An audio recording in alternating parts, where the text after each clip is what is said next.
Nos- Buenos días para ustedes y para sus audiencias en Paraguay. Un saludo desde Medellín. Bueno, Nelson, hiciste una investigación, pudiste acceder a justamente la libreta que pertenecería a Francisco Luis Correa. Encontraron muchos datos, ¿verdad? Que hoy por hoy llaman la atención porque hay nombres que ya habían sido vinculados con el caso Pechi. Así es, de acuerdo con la información que hemos podido consolidar, esta libreta fue entregada a las autoridades el año pasado por parte de una persona allegada a Francisco Luis Correa.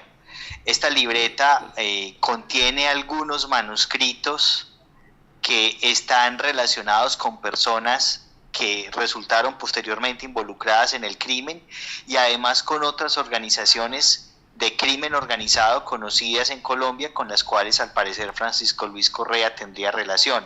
Es importante indicar que de acuerdo con la información que nosotros tenemos, no se sabe si ya las autoridades hicieron un análisis pericial para determinar de manera grafológica que lo que está manuscrito en aquella libreta sí sea de Francisco Luis Correa. Sin embargo, como hay algunos datos que coinciden, esto parecería confirmar esa hipótesis.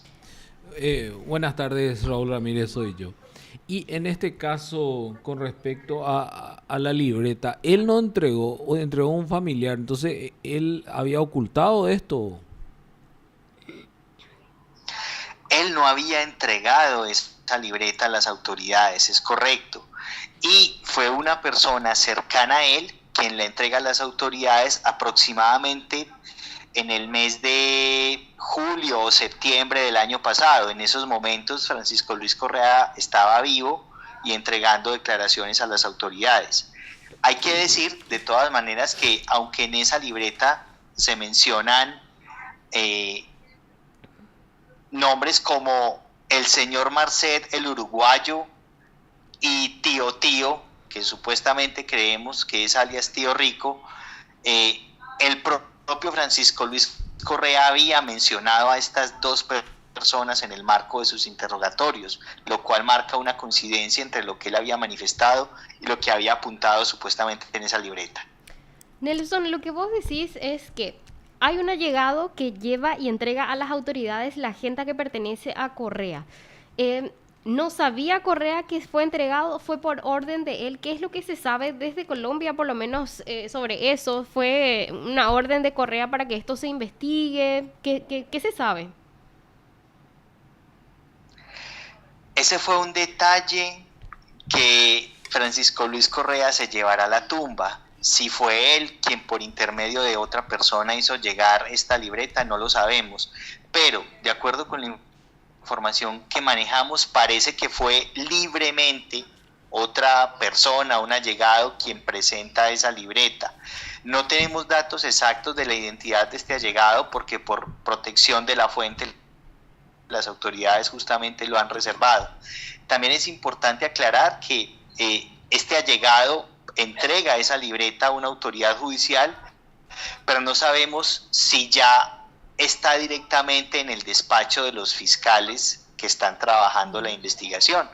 Habida cuenta de que en Colombia recientemente hubo un cambio de fiscal general y eso generó la llegada de un nuevo gabinete de trabajo y nuevas asignaciones de fiscales a los casos. Y en este caso, Correa también había dicho en un primer momento, este Marcet, Tío Rico, y también le mencionó al expresidente Cartes. Usted en esa libreta no aparece nada de esto, o por lo menos ustedes tienen algún dato de esto. No, en la libreta no aparecen menciones al expresidente y cuando en el marco de la reportería para estos informes que fueron publicados el domingo y el lunes, nosotros le preguntamos a fuentes de la fiscalía sobre ese tema, ellos indicaron que de momento en Colombia no hay ninguna vinculación oficial del expresidente al caso. Nelson, ¿y ustedes revelaron algunas páginas de esta libreta? ¿Hay más sobre este que podrían estar vinculados en este caso del fiscal Marcelo Pecci? Los apuntes que hemos publicado hasta ahora son los únicos a los que tuvimos acceso. En esos apuntes se mencionan diferentes personas de diferentes organizaciones criminales, pero no podríamos asegurar que también estuvieran vinculados en el crimen de Marcelo Pecci. Hay que tener en cuenta que luego de retirarse del ejército, Francisco Luis Correa fue un coordinador de sicarios de una banda criminal conocida como Los Paisas y prestó sus servicios criminales a diferentes estructuras, por lo cual no es extraño que él tenga contactos de distintos grupos y posiblemente haya articulado sus contactos no solamente para el magnicidio del fiscal Marcelo Pecci, sino para otros crímenes. Él, de hecho, ya había pagado cárcel por haber sido detenido en el departamento de Córdoba hacía varios años. En esa cárcel es que él conoce a uno de los financiadores del crimen y así es como se da esta conexión, este contrato para la ejecución del caso de Marcelo. Y también este Samuel Zuleta, quien termina asesinándolo, era parte de los Paisas, o sea que podría ser que ellos ya se conocían desde antes, Nelson. Esta es la hipótesis que a nosotros como periodistas nos ha hecho dudar de la información inicial que han presentado las autoridades. En efecto, el asesino de Francisco Luis Correa, su compañero de celda, también fue un sicario de la organización criminal Los Paisas hace 12 años.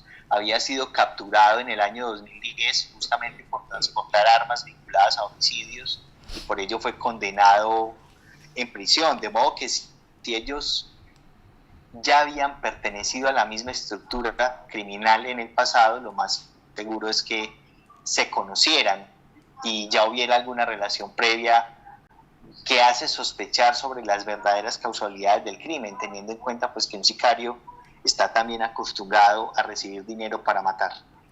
En este caso, ¿qué es lo que se dice en Colombia con respecto a la muerte de Francisco Luis Correa Galeano? En este caso, ¿una quema de archivo o algo? La hipótesis preponderante en estos momentos, con la cual se presentó la imputación del homicidio ante el juez, fue un caso de intolerancia.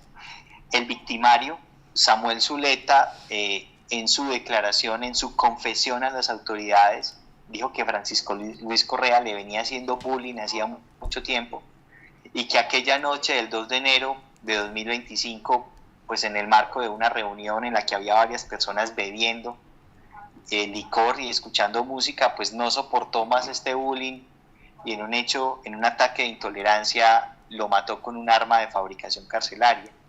Pero como existen estos antecedentes en los cuales ellos habían pertenecido a una misma organización criminal, solían cometer asesinatos bajo la modalidad pagada, es lo que ha hecho en la opinión pública colombiana generar dudas respecto a los verdaderos móviles del crimen. Y hay muchos cabos sueltos en esta causa, Nelson, que bueno, esperemos también, y me imagino que ustedes también están pendientes de cómo va avanzando las investigaciones. Actualmente con Paraguay hay un equipo conjunto de investigación. Nosotros por lo menos, Nelson, no sabemos cómo avanza eso. No sé si ustedes tienen algún dato de ese equipo. No, pues digamos que la información ha sido manejada con mucha cautela precisamente para tratar, digamos, de preservar los hallazgos de la investigación. Aquí en Colombia también ha sido muy difícil acceder a cómo van esas investigaciones, pero digamos que de cuando en cuando se están produciendo hechos que dan a entender que todavía no se ha desmantelado a toda la organización detrás de este hecho. Y bueno, Nelson, te agradecemos muchísimo el contacto desde Paraguay, te enviamos un saludo fuerte y gracias. Muchísimas gracias. A ustedes muchas gracias, un buen día. Igualmente, hasta luego. Igualmente. Usted está escuchando PDS.